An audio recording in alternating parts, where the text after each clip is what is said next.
The fall of Addis Ababa to the new Roman legions of Benito Mussolini's burgeoning fascist empire was supposed to serve as a capstone to the 8-month campaign which had begun in October of 1935.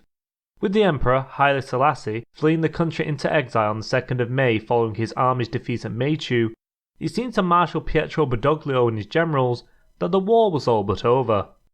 On the 5th of May, the capital was taken without a fight, following the 10-day, 200-mile dash dubbed by fascist propaganda the March of the Iron Will. Hailed as a great military feat, in reality there no longer existed Ethiopian forces capable of impeding the Italian army's northern advance. This Badoglio well knew, which is why, despite his typically cautious and uninspired nature, he chose to launch what appeared to be an expedition of daring do. The Italians made entry to a city which had been thoroughly sacked by its inhabitants, leading Badoglio to comment on the barbarity of the people they had come to uplift, a somewhat eye-raising judgment given his own many excesses throughout the campaign. His spirits were soon restored, however, when he was gifted half the contents of the Bank of Ethiopia. 4 days later, on the 9th of May, Mussolini declared the successful conquest of Ethiopia, and less than a month after that, on the 1st of June, christened the new Italian East African Empire, the Africa Orientale Italiana. With his mission supposedly completed, Badoglio left the AOI in the hands of its new viceroy, the recently promoted Marshal Rodolfo Graziani. Flushed from his successes on the southern front and building upon a career of colonial soldiering, he was the logical choice for an appointment requiring the pacification of a predominantly tribal society. It would only be later, during the North African campaign, that his qualities as a modern commander would be found so woefully wanting. This apparent consolidation was decidedly premature, for despite shattering the main bodies of resistance they had faced in the Ethiopian armies, they had not cowed the survivors into submission. On the contrary, even as Graziani took up his new office, those remnants which had escaped to fight another day were recoalescing around those Rasses and other officials who were still very much at large. Meanwhile, in the south of the country, the government had been re-established at Gore under Ras Imru, challenging the Italian claim to preeminence and throwing into stark relief that 2/3 of Ethiopian territory was still outside of Addis Ababa's control. It is therefore not unfair to say that Graziani's position was an unenviable one, for he was not only responsible for an empire in open revolt from its inception, but also tasked with convincing his superiors in Rome of the fact. This resulted in a steady stream of communiques requesting the return of troops to Italy, which increased in tandem with the need to rein in what had already been a prohibitively expensive venture. The Minister of Colonies, Alessandro Lasona, was particularly adamant in pushing for the repatriation of divisions which were still desperately needed in-country, and 37,000 metropolitan troops were sent home between July and August alone. All the while, Graziani was in receipt of mounting reports alluding to a possible attack led by Ras Abera Casa, numbering some 40,000 men, a likelihood so well known to the populace and its Italian defenders that even children were heard discussing it in the streets. The only question was whether he would strike before the end of the rainy season or not. The security situation in Addis Ababa was far from ideal, with a number of factors conspiring to undermine its defence. Located on flat ground and ringed by eucalyptus trees, there was no hope of covering the entire 39-kilometre perimeter with the 10,000-man garrison Graziani had to hand. This allowed the Ethiopians to coordinate from within and without the city and gather an accurate picture of the Italian strength and dispositions. Furthermore, the occupiers were becoming increasingly isolated by repeated strikes against the two main arteries capable of delivering supplies and reinforcements. Convoys moving along the Addis Ababa-Dessie Road were subjected to regular attack, while the Djibouti Railway made for an overwhelmingly tempting target. On the 6th of July, Haile Mariam Mamoas, the patriot of Showa, derailed a train just 4 kilometres from the city limits, hammering home how potentially vulnerable the Italian position truly was.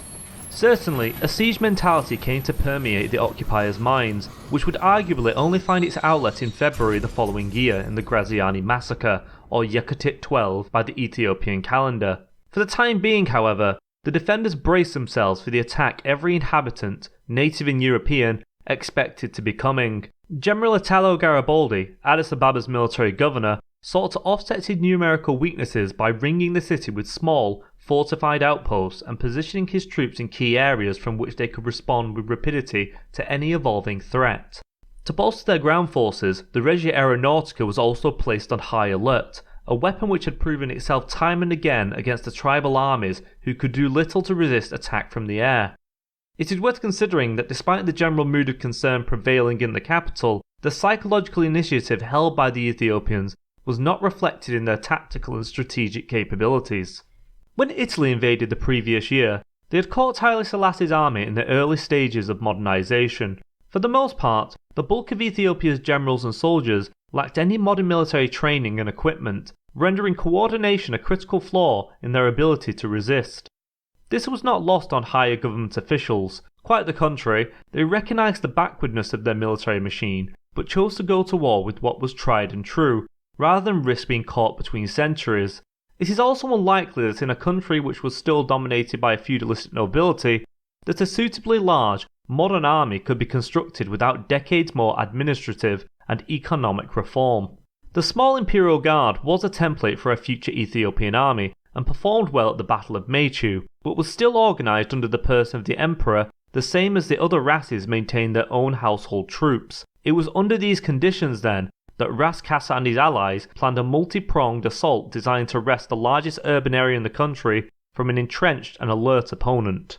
The coordinating force between the Ethiopian groups was one Abuna Petros, a bishop of the Orthodox Ethiopian Church. Over a 5-day meeting in early July at the monastery of Debre he and various commanders and representatives developed their plan of attack. The main body of the assault was to be led by Ras Kassa from the north, with their primary targets being the market area of Arada and St. George's Cathedral, which would give them effective control of the city centre.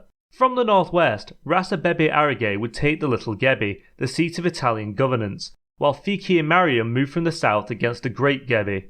Dejesmak Balka and Zaudi Asfau were to engage and isolate the railway station and new Italian airbase at Bole. Lastly, Blatta Tekeli and Gorisau Duke were to cut off the Italian garrison southwest of the city at Ambo. It was a bold and intricate endeavour dependent on the interconnecting successes of its component parts. Only time would tell if the Ethiopians had the skill or good fortune to bring it to fruition. On the night of the 27th of July, Kassa's men spent the night encamped above the city on Mountain Toto. At dawn, they launched their attack, storming into the capital in a mass of men to find absolutely no resistance. The people on the street looked on in complete surprise, no doubt amazed to see the focus of their endless rumours manifested before them, seemingly unchecked, with not an Italian soldier to be seen. Certainly, the initial gambit took General Garibaldi and his commanders unawares. However, once the situation was recognised for what it was, he moved quickly and decisively, enacting the contingencies they had put into place over the past 3 months. With Arige's troops threatening the Little Gebi, and by extension the life of the Viceroy, he dispatched 2 battalions, the 221st Black Shirt Legion and 8th Native, to force the Ras back. In the centre, General Tessitore led a mixed force of infantry and light armour, including 2 Eritrean battalions and Carabinieri elements, to St. George's Square. Despite the initial success and surprise of the assault, the rest of the battle plan was already becoming unstuck. Dejesmak Balka had yet to arrive, and without his support, Asfau refused to move. With the city in disarray and the Italians acting with speed, Gorisau Duke decided to withdraw after failing to receive any communication from the other attack elements. Meanwhile, Fikir Mariam's advance had come to sufferance.